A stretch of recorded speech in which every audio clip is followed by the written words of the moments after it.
ময়মনসিংহের নান্দাইলে ৩ বছরের শিশু সন্তানের সামনে এক গৃহবধূকে সংঘবদ্ধ ধর্ষণের অভিযোগ উঠেছে। এ ঘটনায় অটো চালক কাজল সহ অজ্ঞাতনামা ৫ জনকে আসামি করে মামলা করেছেন ভুক্তভোগীর বাবা। একজন শনাক্ত হলেও এখনো কাউকে ধরতে পারেনি পুলিশ।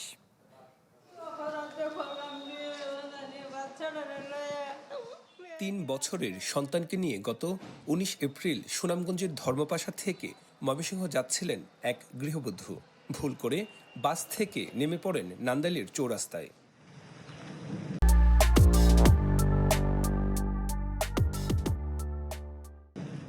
রাত বেশি হওয়ায় দিশেহারা হয়ে পড়েন।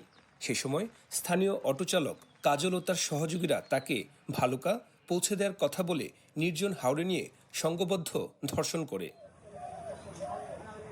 পরে পার্শ্ববর্তী গ্রামের এক বাড়িতে আশ্রয় নেন ওই গৃহবধূ।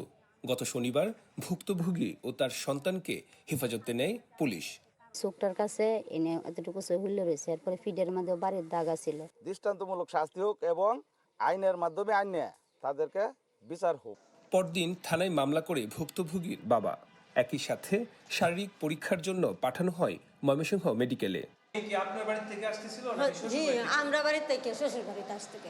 আর আমার মেয়ে তো মনে লম্বরও জানে না, মোবাইলও নাই সাথে, তার কুইস আমরা কিভাবে হয়। বালুকা গেলাম, ঢাকা গেলাম, এয়ারপোর্ট গেলাম, সব কানো খুঁজলাম ভাই না।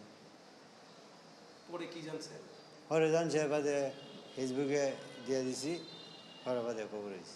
পুলিশ বলছে জড়িতদের শনাক্ত করে গ্রেফতারের চেষ্টা চলছে। তো এখন সে এলাকায় নাই, তাকে গ্রেফতারের অভিযান অব্যাহত আছে এবং তার যে সঙ্গী আরও যারা আসামি আছে তাদেরকেও আমরা শনাক্তের চেষ্টা অব্যাহত আছে। শীঘ্রই আশা করি তাদেরকে শনাক্ত করতে এবং গ্রেফতার করতে সক্ষম হব। ঘটনার পর থেকে পলাতক অভিযুক্ত কাজল ও তার সহযোগীরা। সুলতান মাহমুদ কনিক, চ্যানেল 24, ময়মনসিংহ।